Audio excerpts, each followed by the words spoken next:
तो जैसा कि हमने लास्ट एपिसोड में देखा था, तानसेन और एल्डर गुयुआन के बीच जबरदस्त फाइट हुई थी, जिसमें तानसेन ने एल्डर गुयुआन को एक शानदार मौत दी थी।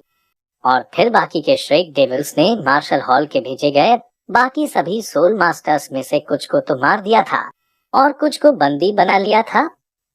और जब इसकी खबर बेबी डॉग को लगी तो वो ये सुनकर पूरी तरह से तिलमिला गई और अपने मास्टर्स को तियानदाओ आर्मी पर नजर बनाए रखने के लिए कहा था। तो एपिसोड की स्टार्टिंग में हम प्रिंस जुइबांग को देखते हैं, जिनके आगे उनका चाइल्डहुड वाला बिग ब्रदर होता है, जो कि पहले कियान रैक्स रही थी उसके रूप में। तभी वो प्रिंस जुइबांग से कहती है, जिस पोजीशन पर अब तुम हो वो पोजीशन मेरी थी, तुमने उसे मुझसे छीन लिया। तभी वहाँ कियान रैक्स आती है और अपने चाइल्डहुड वर्जन से कहती है, वो पोजीशन तुम्हारी नहीं थी और तुम सभी को धोखा दे रही थी, और इस समय मैं एंजल गॉड की सक्सेसर हूँ, तो मैं सभी के साथ जस्टिस करूंगी।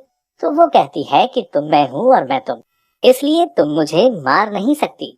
तो कियान रैक्स अपने चाइल्डहुड वर्जन से कहती है, मैं अब एंजल गॉड हूँ और मुझे सबको जस्टिस देना होगा, मैं किसी के साथ नाइंसाफी नहीं कर सकती।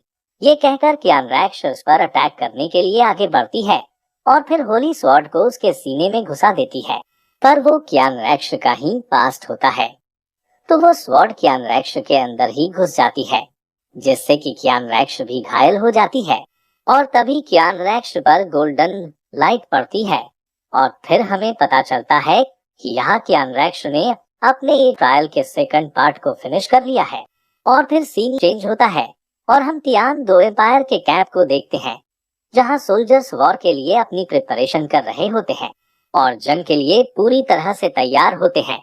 और फिर हम देखते हैं कि तानसेन अपने सभी फ्रेंड्स के पास आता है और दाएं से डिस्कस करने लगता है कि हमें पेट्रोलिंग करने के लिए स्क्वाड को बढ़ा देना चाहिए, जिससे कि हम भी बेबी डॉग की हर हरकत पर नजर रख सकें। अब ये बातें कर रहे होते हैं कि तभी वहाँ बाईशाग आ जाती है और तानसेन से कहती है, मास्टर हमें कुछ ट्रूप्स के ट्रेस मिले हैं जो हमारे ओर आ रहे हैं। जिस पर तानसेन कहता है, वो जरूर बेबी डॉग की एलाइट आर्मी के सोल मास्टर्स का ट्रूप्स होगा। लगता है बेबी डॉग ने वॉर को स्टार्ट कर दिया है और अब वो हम पर कैसे ना कैसे अटैक करना चाहती है। और फिर तानसेन बताता है, इस बार बेबी डॉग अपनी सेकंड ट्रूप बहुत पावरफुल भेजेगी।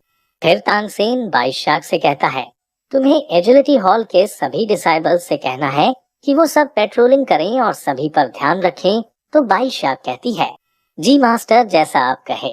तभी महोबजून बाईशाग के कंधों की मसाज करने लगता है और मक्खन लगाते हुए कहता है, तुम बहुत अच्छी हो और हमारे लिए इतनी मेहनत कर रही हो, तो मैं तुम्हारे साथ चलता हूँ तुम्हारी हेल्प करने।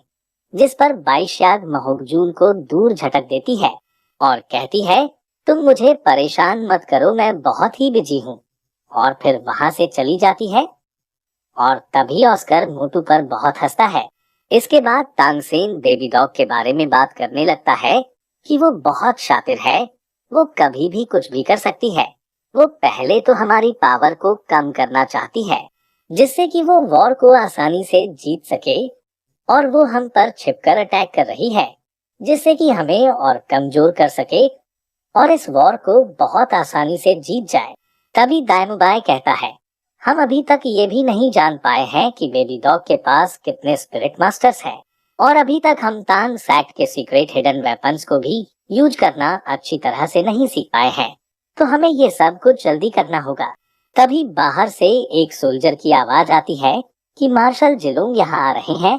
फिर मार्शल जिलोंग वहाँ आते हैं और तानसेन को ग्रीट करते हैं और फिर तानसेन से कहते हैं, सभी फूड सप्लाई आपके कारण सुरक्षित हमारे पास पहुंच चुकी है और साथ ही हमने वॉर की सभी तैयारियों को पूरा कर लिया है और एम्परर ने हमें आर्डर दिया है कि कल से वॉर को स्टार्ट कर दिया जाएगा। जिस पर तानसेन कहता है, फूड सप्लाई की सुरक्षा करना हमारा काम था और हमें पता है कि बेबी डॉग बहुत चालाक है, वो कभी भी शांत नहीं बैठेगी और वो कुछ ना कुछ करने की जरूर सोचेगी, इसलिए हम सभी चौकन्ने हैं। जिस पर मार्शल जिलोंग शुक्रिया बोलते हैं और कहते हैं, जल्द ही जंग शुरू होने वाली है, तो आप सभी को थोड़ा आराम कर लेना चाहिए और बाकी सब मैं देख लूंगा। जिस पर मोटू गुस्से में उन्हें कुछ कहने ही वाला होता है कि तांगसेन उसे रोक लेता है और फिर तांगसेन कहता है, जनरल जिलुंग अब सब कुछ आपके ऊपर है, जो कहकर पूरी श्रेक टीम यहाँ से चली जाती है और उनके पीछे से मार्शल जिलुंग कहते हैं, good bye blue silver hammer king. यह मार्शल जिलुंग की हरकत से इनके इरादे हमें कुछ ठीक नहीं लग रहे हैं। लगता है ये अपनी अलग ही खिचड़ी पका रहे हैं, या फिर ये मार्शल हॉल के साथ मिले भी हो सकते हैं। आप सभी को क्या लगता है, कमेंट में जरूर बताना। इसके बाद हम देखते हैं श्रेक 7 डेविल्स को, जो घोड़ों पर बैठकर वहां से जा रहे होते हैं और महक जून कहता है, हम कई दिनों से उन सब चीजों की सुरक्षा कर रहे थे, लेकिन मार्शल जिलोंग अचानक से आकर हम सभी का क्रेडिट ले गए। जिस पर दायनुबाय बताता है कि ये सारी चीजें पावर और पोजीशन के लिए है। तभी तानसेन बोलता है कि जब जंग शुरू हो जाएगी तो इससे कोई फर्क नहीं पड़ता है कि किसके पास पावर और पोजीशन है। और फिर तानसेन महकजून से पूछता है कि अगर तुम्हें पावर और पोजीशन चाहिए तो मैं तुम्हें तांग सैक्ट का चीफ बना सकता हूँ। अगर तुम मेरे टेस्ट को पूरा कर देते हो तो मैं भी तुम्हारे अंदर काम करूँगा।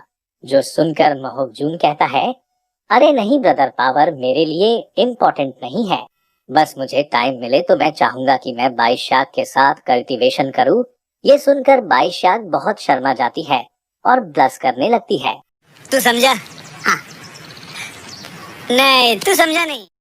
और फिर मोटू निग्रोग्रोग और ऑस्कर को छेड़ते हुए कहता है, मुझे उन कपल से जलन होती है जो एक साथ रहते हैं। ये सुनकर सभी हंसने लगते हैं और इसी तरह आगे बढ़ जाते हैं। इसके बाद हमें रात का सीन दिखाते हैं, जहां पर हम तियान 2 आर्मी के जनरल जिलोंग को देखते हैं। वहां पर एक सोल्जर उनसे कहता है, आप शांत हो जाइए, हम लोग कुछ ऐसा डिफेंस करेंगे कि ये सारे लोग मारे जाएंगे, जिससे उन्हें ये समझ में ही नहीं आएगा कि हम कौन सी टेक्निक का इस्तेमाल कर रहे हैं। तो जनरल जिलोंग कहते हैं, तांगसेन को हल्के में मत लो, उसके पास कई सारे लोगों का सपोर्ट है। तो वो सोल्जर कहता है कि आप फिर भी शांत रहिए। फिर जनरल जिलोंग वहां से जाते हुए कहते हैं, ठीक है, पर तुम भी एकदम नॉर्मल रहो और शांत रहो। वहीं हम देखते हैं कि भी क्लैन की मधुमक्खियां इन लोगों पर नजर बनाई होती हैं। जिसके बाद ये सारी मधुमक्खियां अपने लीडर यानी भी क्लैन की चीफ के पास आ जाती है और चीफ बोलती है, बेबी डॉग का फैसला सही था और अब इतने समय बाद मुझे उनकी कमजोरी मिल गई है। इसके बाद वो बेबी डॉग को इन्फॉर्म करने के लिए अपनी मधुमक्खी को भेज देती है।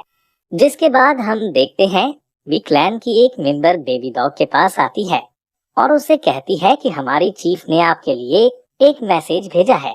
फिर हमारा सीन अगले दिन पर आता है, जहां पर हम देखते हैं कि तियानदाओ आर्मी जंग के लिए पूरी तरह से तैयार हो गई है, जहां सभी लोग अपनी अपनी आर्मी के साथ आए होते हैं, जिसमें ओल्ड बर्ड, निग्रोग्रोग और बाकी की सभी फैमिलीज। फिर वहां पर जनरल जिलोंग भी आ जाते हैं और वही दिन पॉइजन मास्टर जीवू और बाकी के श्रेक डेविल्स भी होते हैं। जिसके बाद हमें एम्परर जूही बांग को दिखाते हैं, जिनके साथ ग्रैंड मास्टर और तांगसेन होते हैं। फिर प्रिंस जूही अपनी सेना से कहते हैं, मुझे पता है कि तुम में से कईयों ने वुहान एम्पायर की वजह से अपनी फैमिली और अपने घरों को खो दिया है, इसलिए आज हम लोग यहाँ पर इकट्ठा हुए हैं ताकि वुहान एम्पायर को ये पता चल सके कि हम लोग हार नहीं मानेंगे और अपने घर और परिवार को बचाने के लिए हम अपनी पूरी कंट्री को प्रोटेक्ट करेंगे। जिसके बाद आखिर में वो कहते हैं, हम जरूर जीतेंगे। ये सुनकर पूरी की पूरी आर्मी भी कॉन्फिडेंस से कहती है, हाँ हम जरूर जीतेंगे। और फिर एम्परर जूही अपनी सेना को आगे बढ़ने का आदेश देते हैं और सेना आगे बढ़ने लगती है। और इसी के साथ ये एपिसोड भी यहीं पर खत्म हो जाता है। और दोस्तों, मेरा वीडियो 50 से 80 हजार लोग देखते हैं, पर आप सभी सब्सक्राइब नहीं करते हो। प्लीज सब्सक्राइब कर दो, मैं सोल लैंड का अगला एपिसोड जल्दी डाल दूंगा, वो भी फुल डिटेल्स के साथ।